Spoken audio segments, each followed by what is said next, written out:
Hello everyone, welcome back to babies kitchen 225. నాకు ఒక చిన్న సమస్య వచ్చిందబ్బా. కొంచెం మీరు చూడండి దీని గురించి ఏంటిదో. ఏమైందంటే పని మనిషి మానేసింది ఇంట్లో. మానేస్తే సరే ఇంకొక వెతుక్కొని ఇంకొక ఆమె వచ్చిందనమాట. వచ్చిన తర్వాత ఆమె కొన్ని రోజులు చేసింది. ఆమె చేసినప్పుడల్లా ఒకటే మాట అనేది, వెండి సామాన్లు అయితే ఇట్లా దోమాలా, వెండి సామాన్లు అట్లా దోమాలా, ఎంత నీట్గా ఉంటుంది, నేను చాలా నీట్గా చేస్తా పని, చాలా అది చేస్తా ఇది చేస్తా అని చెప్పేది. ఓకే ఓకే ఓకే అనుకునేదాన్ని. ఇంక లాస్ట్కి ఒక రోజు వచ్చిన తర్వాత ఏమన్నదంటే, అమ్మ నేను చేయలేకపోతున్నా పని,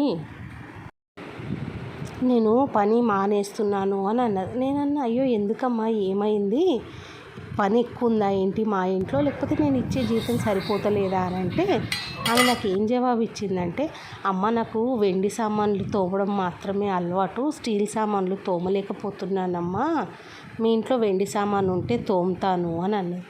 నేను అనుకున్నా, మా ఇంట్లో కాదు, కామన్గా ఎవరింట్లోనైనా వెండి సామాన్ అంటే దేవుడి దగ్గర మనం పూజా సామాన్ మాత్రమే వాడుకుంటాము వెండివి. అవి నేను ఇంట్లో నేనే తోమేసుకుంటాం స్నానం చేసినాక. అవి పని వాళ్ళకి వేయం కదా, ఇంకేం సామాన్ తల్లి వెండివి అని అంటే, మనము వండుకోవడానికి వాడే పాత్రలు కాకుండా వడ్డించుకునే పాత్రలు అన్నీ వెండివి ఉండాలంట.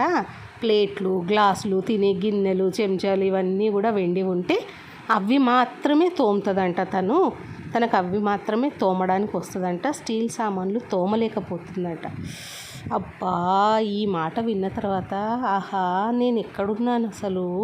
ఇప్పుడు నేను ఈమె కోసం నేను వెండి సామాన్లు అంటే వడ్డించుకునే సామాన్లు కొనుక్కొని ఆ తర్వాత ఈమెను పనిలో పెట్టుకోవాలనా అని చాలా బాధ అనిపించింది. అబ్బా, ఇట్లాంటి పని మనుషులు కూడా ఉంటారా అనేసని.